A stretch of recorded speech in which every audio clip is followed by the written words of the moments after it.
chegamos àquele momento de nós fazermos a revisão e a atividade, tá certo? Então, fiquem ligados. Olhem na tela para vocês.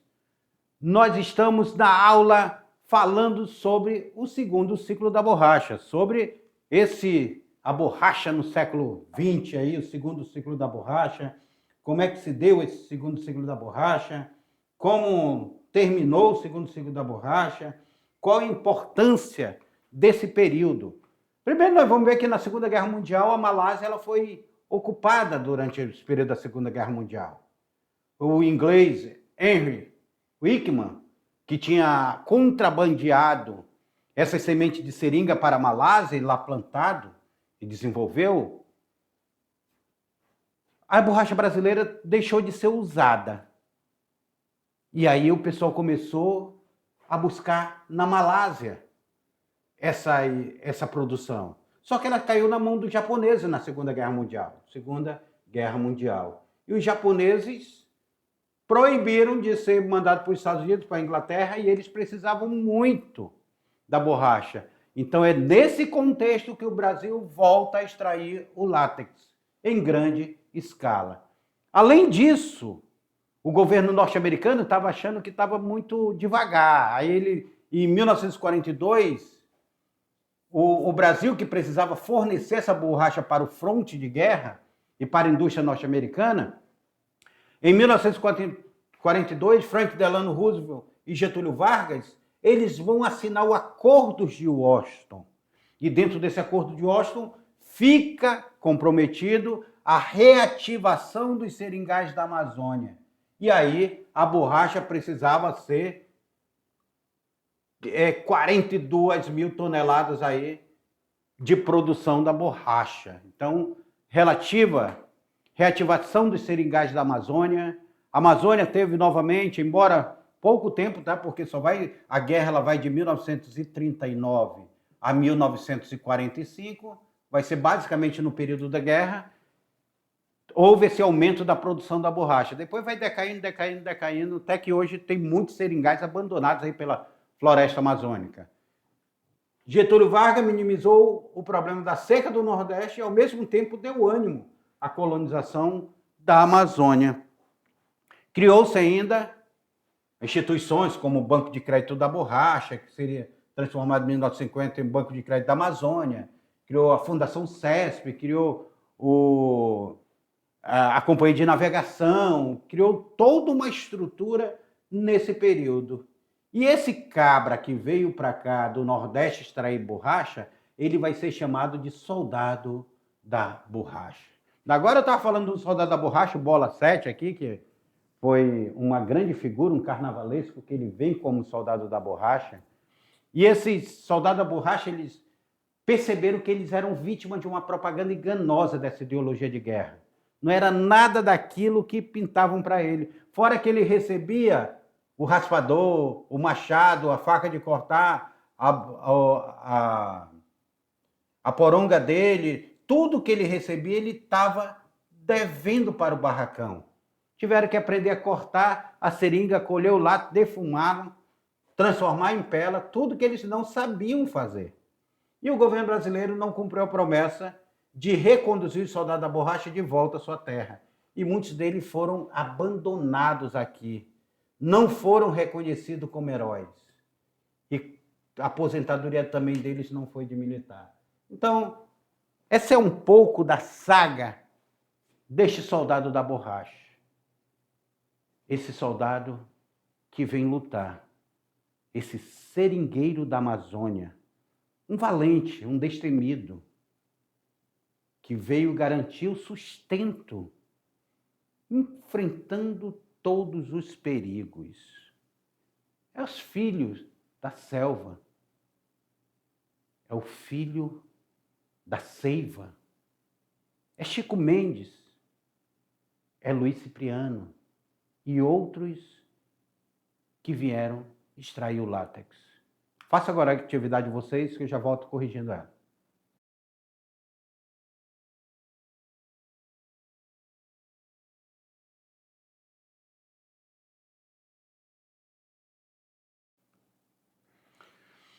A atividade, ela reporta a vocês para esse ciclo da borracha, para esse momento histórico que nós estamos vivendo. Lá no século XIX, a borracha trouxe um grande empreendimento.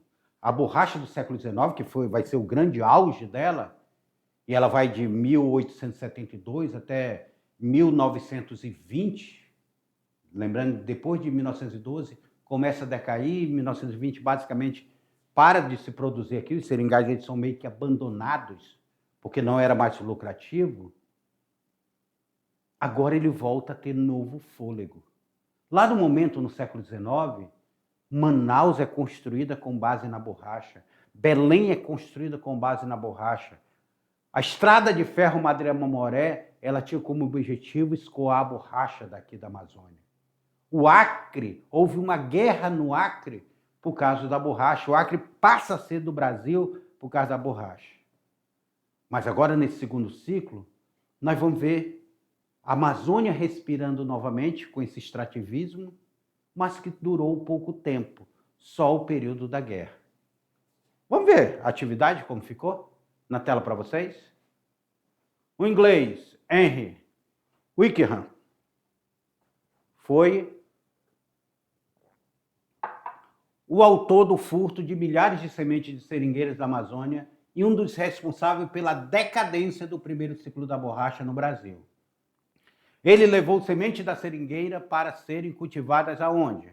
Na Europa e América Central, na África e Malásia, na Ásia e África, na China e Japão ou na Ásia e Malásia. E aí, onde era que essa borracha era produzida?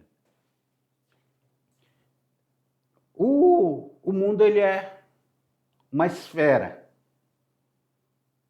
E o sistema tropical, a floresta tropical que existe aqui, ela existe também do outro lado do planeta, na região da Ásia, na região da Malásia, Camboja, Indochina, Malásia, toda aquela região ali, ela tem um sistema muito parecido com o nosso sistema tropical. Quando a seringueira chegou lá, ela se adaptou tranquilamente e começaram a produzir borracha. Hoje, no Brasil, qual é o estado que mais produz borracha?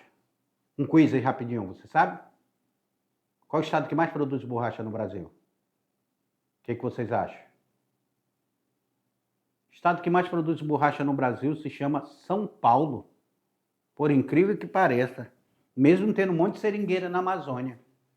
São Paulo é o estado que mais produz borracha no Brasil. Acho que está R$14 o quilo da borracha em preço recente. Cada seringueira produz ali em torno de 5 a 6 quilos de borracha.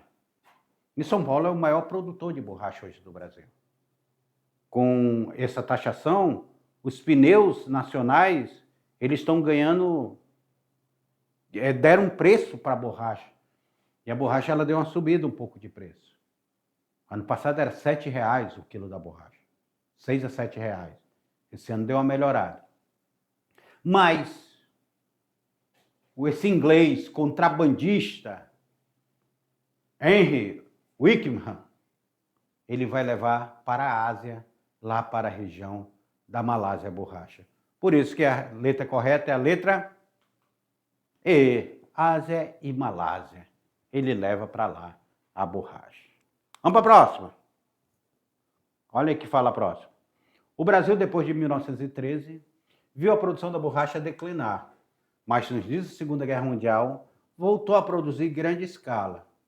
Com as plantações da Malásia caíram nas mãos japonesas, em 1942, os Estados Unidos de Franklin Delano Roosevelt e o Brasil de Getúlio Vargas fizeram os Acordos de Washington.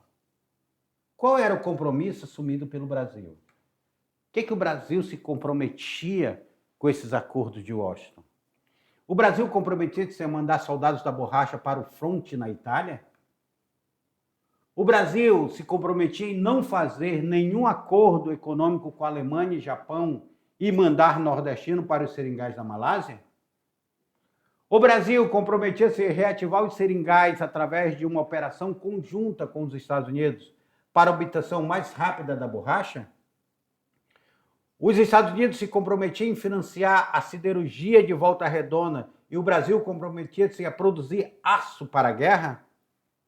O Brasil se comprometia em abrir a navegação dos rios da Amazônia para os países aliados e, em troca, os Estados Unidos iria enviar soldados da borracha? E aí ficou meio complicado, né?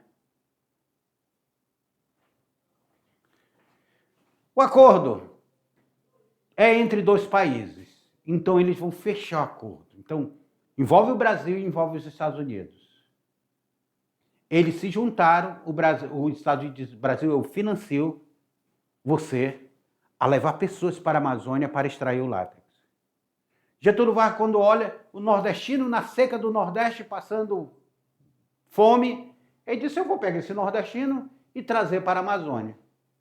Trouxe para a Amazônia esse nordestino, só que aqui esse nordestino ele vai ver que o sonho que ele vinha de grandeza, ele vai ser enganado, ele vai virar refém dos seringalistas. Então, a letra correta dessa daí é justamente a letra C. O Brasil comprometia-se a reativar os seringais através de uma operação conjunta com os Estados Unidos para obtenção mais rápida da borracha, porque eles precisavam da borracha para o já, para agora. Neste momento, eles tinham pressa, porque era guerra. Novamente, a Segunda Guerra Mundial, ela acontece de 1939 a 1945. Foram 6 anos de guerra. Na reativação dos seringais da Amazônia, e como os seringais estavam abandonados, mais de 35 mil trabalhadores permaneciam na região, os que vieram no primeiro ciclo, tá? Que permaneceu aqui. O grande desafio de Getúlio Vargas, então, presidente do Brasil, era aumentar a produção anual do látex, que iria sair de 18 mil para 45 mil toneladas, como previu o acordo. Além do SENTA, foram criados pelo governo nesta época, visando dar suporte à Batalha da Borracha, outras estruturas. Aí aqui eu quero o exceto, o que não vai ser criado neste momento. A Superintendência para Abastecimento do Vale da Amazônia, a SAVA, foi criado. O Serviço Especial de Saúde Pública, a Fundação CESP, foi criada. O Serviço de Navegação da Amazônia e de Administração do Porto do Pará, o SINAP, foi criado. O SPI, Serviço de Proteção do Indígena, que hoje é a FUNAI. O Banco de Crédito da Borracha, que seria transformado em 1950 em Banco de Crédito da Amazônia. E aí? Lembrando que está pedindo o quê? Exceto, que não vai ser criado.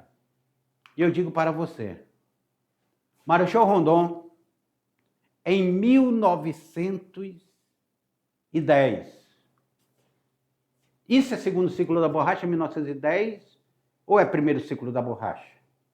Pensa aí, 1910 é primeiro ou é segundo ciclo da borracha? 1910 ainda é o primeiro ciclo da borracha. Nós estamos aqui nesta aula falando do segundo ciclo da borracha.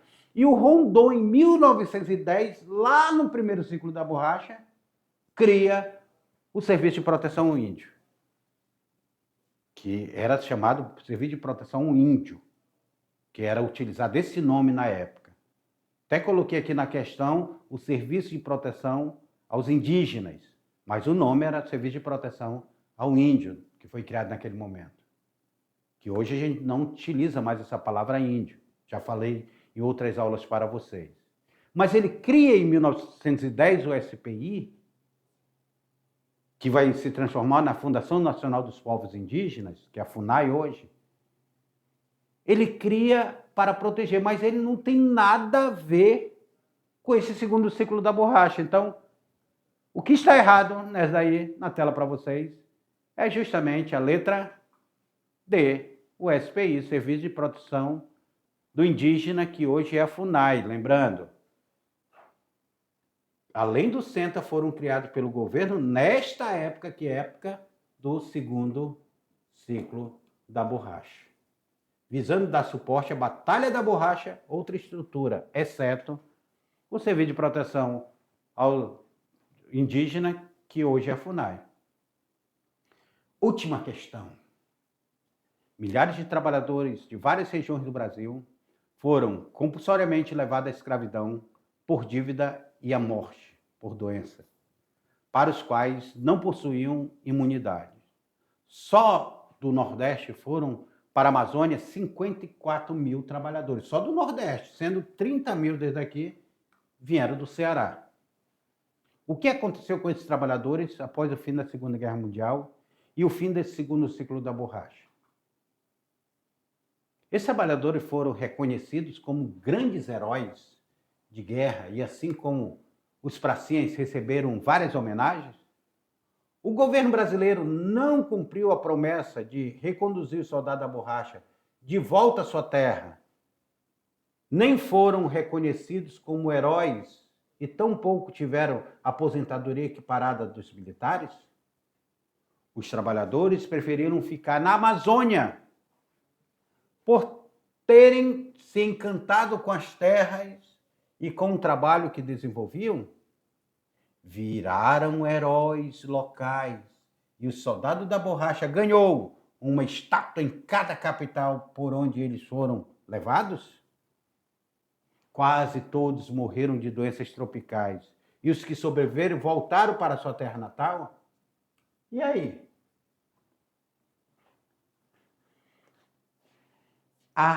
Abandonados. É a palavra. Terminou a guerra. Um governo que faz toda uma estrutura para trazer esse soldado da borracha, ele não faz a mesma estrutura para levá-los de volta à sua terra. Muitos deles viraram caboclo amazonense. Muitos deles que vieram solteiros se relacionaram com as indígenas daqui da região e tiveram filhos. A formação do povo caboclo da Amazônia. Muitos deles ficaram abandonados dentro dos seringais, longe dos seringais. Acabou o ciclo da borracha, o dono do seringal, o seringalista, também parou de explorar aquela borracha. Como o seringal de Três Casas, onde minha família morou, que era muito explorado, depois ele vai ser abandonado. E muitos seringais foram abandonados. E esse soldado da borracha, ele também vai ser abandonado aqui na Amazônia. Na tela para vocês. Questão correta é a letra B. O governo brasileiro não cumpriu a promessa de reconduzir o soldado da borracha de volta à sua terra, nem foram reconhecidos como heróis e tampouco tiveram aposentadoria equiparada aos militares. E aqui a gente chega ao final de mais uma aula. Uma aula que fala sobre a saga desse soldado da borracha, sobre esse seringueiro que veio para a Amazônia. Já tinham vindo no século XIX, início do século XX. Agora eles estão vindo novamente para cá. E os que estavam aqui já têm descendentes, como é o meu pai, que era filho de paraibano e de uma cearense. Como minha mãe, que era filha de um paraibano, já são descendentes esses seringueiros que vieram no primeiro ciclo da borracha e agora vão participar também do segundo ciclo da borracha. E por hoje, a nossa aula é essa. Até a próxima aula.